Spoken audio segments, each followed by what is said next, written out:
ጾሞችን የሚያበላሹ ነገሮች ሱብሃንአላህ አላህ ይጠብቀን ሰዎች እየጾሙ ጾማቸውን በድንገት ሊያበላሹ ይችላሉ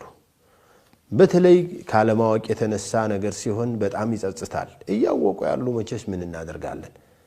ያላወቁ ግን ቢያውቁት ኑሮ እንኳን ሊሰሩትና አጠገቡ የማይደርሱትን ሊያረጉ ይችላሉ ስለዚህ ይቺ አጋጣሚ ናትና ሁላችሁም በጥሞና ተከታተሉኝና አብረን እንማማር ኢንሻአላህ የመጀመሪያው እንግዲህ የሚያስፈጥሩ ነገሮች ሁለት አይነቶች ናቸው ለሁለት እንከፍለዋለን አንደኛው አስፈጥሮ ጦሙ ተበላሽቶበት ቀዷ ብቻ የሚገደዳል ሁለተኛው ደግሞ ከቀዷም አልፎ ሌላ ከፋራ ቅጣትም የሚያስከትል የማስፈጠሪያ ስርዓት አለ አሁን የምናየው አስፈጥረው ቀዷ ብቻ አድርጉ የሚባሉት ቀዷውን ብቻ አውጡ ክፈሉ ብቻ የሚባሉት ሌላ ቅጣት ያልተጨመረበት ይሄ አንደኛው ምግቦችን የሚበሉትም ሆነ የሚጠጡትን ሆን ብሎ መፈጸም ነው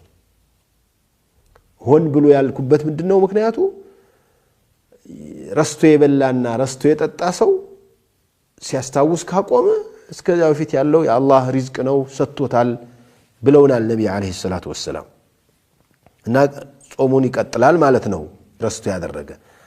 አውቆ የበላ አውቆ የጠጣ ሰው ግን ወንጀለኛ ነው ትልቅ ጥፋት አለበት በያንን ቀኑን ያፈጠረበትን ቀን ከዚያ ካፈጠረበት ጊዜ ጀምሮ ሳይበላ መዋል አለበት ከዚያ ቀዷ ያወጣል ረመዳን ካለፈ በኋላ ከፋራ ይወጅበትም ከፋራ ቅጣት የለበትም አለበት የሚሉ ሰዎች አሉ ولكن ምንም ከፋራ አለው ለማለት ማስረጃ የለም ኢማሙ ነወዊ የመረጡት ይሄንን ነው ኢብኑ ሙንዚርም የሻፊዒያውም የሐንበሊው መዝሐብ ይሄ ነው እነ ኢብኑ ባዝ እነ ዑሰይሚንም የሳውዲ አረቢያው የቋሚ ኮሚቴው ፈትዋም በዚሁ ላይ ነው ከፋራ የለበትም በሚል የሐነፊያ ዑለማዎች ከፋራ አለበት ስለሚሉ ነው ቅድም እንዳልኩት ረስቶ የበላ ግን ረስቶ የጠጣ ግን ምንም ወንጀል የለበትም ሲያቆም ካቆመ ማለት ነው ረስቶም ቢበላ ረስቶም ቢጠጣ ያስፈጥራል የሚሉ ሰዎች የሐዲስ ሽታው ያልደረሳቸው ናቸው መነሲየው ሆሳኢም አሉ ነብዩ ሰለላሁ ዐለይሂ ወሰለም ጾመኛ ሆኖ የረሳና فاكل او شرب ከዚያ የበላ የጠጣ فليتم صومه ጾሙን ይሙላሉ ጾሙን ይቀጥል فانما اطعمه الله وسقاه يا بلاو يا ጠጣው አላህ ነውና እሺ አሁን ያለው ብዙ ሰው የሚፈተንበትን ነገር ነው ማስተዋወሳችሁ ጾመኛ ሆኖ እየጠጣ ያየ ሰው ምን ይላል እኔ ረስቻለሁኝ ዝም ብያ አጠገብ ያለውን ውሃን ስቼ ግጥም ሳደርግ ረመዳን እንደሆነ ያቃል ሁላችንም እንደጾምነ ሴት እንኳን ብትሆን ዑዝር አላት ሐይት ትሆናለች እንላለን ወንዱ ምን ምክንያት አለው ስለዚህ አረ ጾመኛ ነህ ብሎ ማስተዋወስ አለበት አንዳንዶቹ እንዴ አላህ ያሰጠውን ሪዝቅ ይጨርስ እንጂ ተው ትንሽ ይብላ ትንሽ ይጠጣ የሚሉ ሰዎች አሉ ምን እናርግ ምንድነው መደረግ ያለበት እስላም ምንድነው የሚያምነው አንተ ነብዩ አለይሂ ሰላቱ ወሰለም ሙንከር ነገር ያየሰው ምን ያርግ ብለዋል መጥፎ ነገር ሲሰራ ያየሰው ምን ያርግ ብለዋል ከቻለ በእጁ ያቆም ካልቻለ በመላሱ ይናገር ካልቻለ በቀልቡ ይጥላላሉ ታዲያ ይሄ ሙንከር አይደል እንዴ ለሰውየው ነው እንጂ ذاكراው ማስተዋሻው ስለሌለ ዑድር የሰጠው አላህ በረመዳን እኮ መብላት መጠጣት በቀን ላይ ክልክል እኮ ነው ወንጀል አይደል እንዴ ثم اتموا الصيام الى الليل እኮ ነው ያለው ስለዚህ መራ منكم منكرا فليغيروا بيده ነው ከልክለው አቁመው ጾመኛ ነህ በለው አስታውሰው ዋጅብ ነው ማስታወስ ዋጅብ ነው من رأى صائما يفطر ناسيا عليه أن ينبهه ويذكره أنه صائم فإن تعاطي الشرب والأكل وغيرهما من المفطرات الشرب والأكل وغيرهما من المفطرات في نهار رمضان من المنكر الذي لا يجوز إقراره ولا السكوت عليه لازم أنت المالت يسفلقا لأنه من باب التعاون على البر والتقوى من تغيير المنكر وكون من يأكل أو يشرب ناسيا ليس عليه إثم لا يرفع الإثم عمن شاهده بترسو مكاكل يعدرون يقرون بيوتس ካለ ምርጫው ከሆነ እንትን ጎርበጥ አርጎት ለማስወጣት ሲሞክር ከገባ ምንም ችግር የለውም መወርወር እንትን መጥፋት የማይቻልም ነገር ሆኖ ከገባም ችግር የለውም ግን መውጣት ከቻለ በኋላ ከዋጣው አፍጥሯል ከሆነ አፍጥሯል በተለምዶ የማይበሉ ምግቦች የማይበሉ ነገሮችን ቢውጥስ ለምሳሌ ሳንቲም ቢውጥ ወይ መጫወቻ ቢውጥ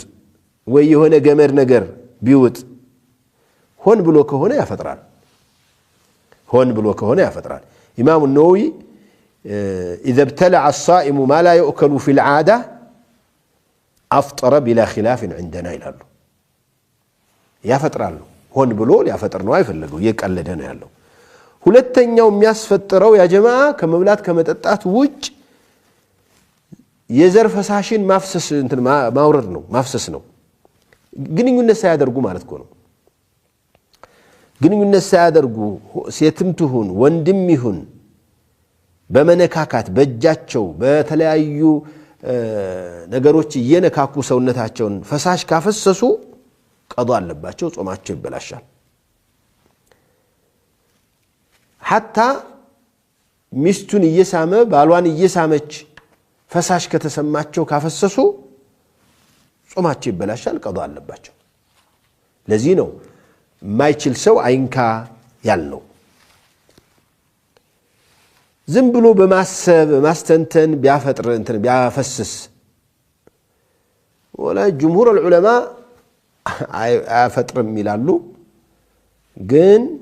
አንዳንዶቹ ያፈጥራል ይላሉ እኔም ያፈጥራሉ የሚለው ነው የሚታየኝ ለምንድን ነው የሚያስተነትነው ለምንድን ነው ራሱን ያላሸነፈው በጾም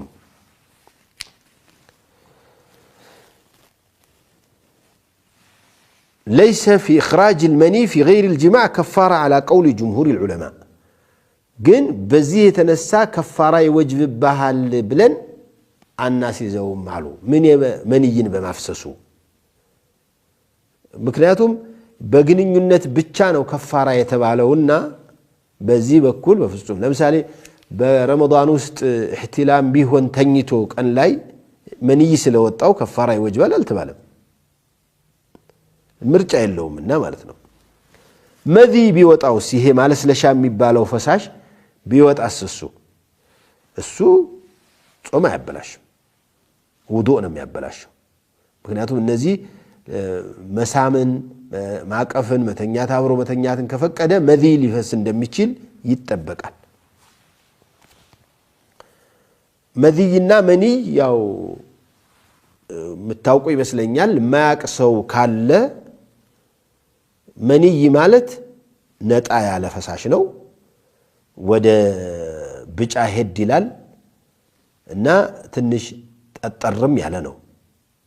በስሜትም ነው የሚወጣው ከወጣ በኋላ ደግሞ ትንሽ የሰውነት ደከም ማለትም ይታይበታል የሊጥ አይነት ሽታም አለው በተለይ እርጥብ ሲሆን ማለት ነው መኒ በዚህ መልኩ ከፈሰሰ ትጥበት እንጂ صحيح من اقوال العلماء نجاسه አይደለምና ብዙ መጨናነቅ አያስፈልግም እንደው እግር መንገዴን በማየት ማለት ነው መዚ የሚባለው ግን ውሃ ነው ግን ሞጨጭ የሚያደርግ መልክ የለው ያለ ስሜት ከተነሳሳ በኋላ ሲፈስ ምንም ስሜትን ሳያቃልል የሚወጣ ፈሳሽ ነው ይሄ ነጃሳ ነው ውዱእ ያስደርጋል ግን መታጠብ አያስገድድም ጾምም አያበላሽም ሶስተኛው ጾምን ከሚያበላሹት ነገሮች አንዱ ሆን ብሎ ማስታወክ ነው ማስታወክ من استقاء ብለዋል ነብይ ሰለላሁ ዐለይሂ ወሰለም ራሱን ነካክቶ ያስታወከ አስቦ ያስታወከ ሰው እንዲመጣ ያደረገ ጾሙን አበላሽቷል ነው اما من ذرعه القيء እንቢ ብሎ ታሸንፎት ይወጣበት ሰው ግን ምንም ችግር የለበትም ቀዳም የለበትም ማቀርሸት ለምሳሌ ቅርሻት ቢወጣ ጾሙ አይበላሽም አራተኛው ጾም የሚያበላሸው የወር አበባና የወሊድ ደም መከሰቱ ነው የወር አበባ ደም ያለባት የወሊድ ደም ያለባት ሴት ጾም መጾም ክልክል ነው ብለናል ከመጣ መሃል ላይ የጾመች ይያለች ብቅ ካለሱ በቃ ጾሟ ተበላሽቷል ነው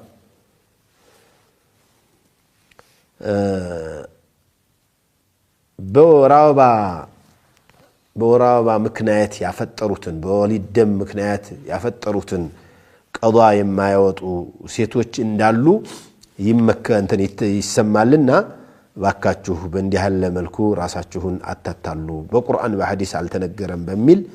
የሚሉ ሰዎች አሉ በጣም ከፍተኛ ነው hatta አንዳንድ ዑለማዎች እኮ ሌላ ረመዳን ሌላ ወር ወይም የሚቀጥለው አመት እስከሚመጣ ድረስ እዚህ አመቱ ሳያወጡት ካለፈ እንዲያውም ከነከፋራው ያውጡ ወደ ማለት ይሄዱበት ጊዜ አለና ቀዷ ማውጣት ያስፈልጋል እናያለን ለማንኛውም አምስተኛው ጾም የሚያበላሸው ሙሉ የጾም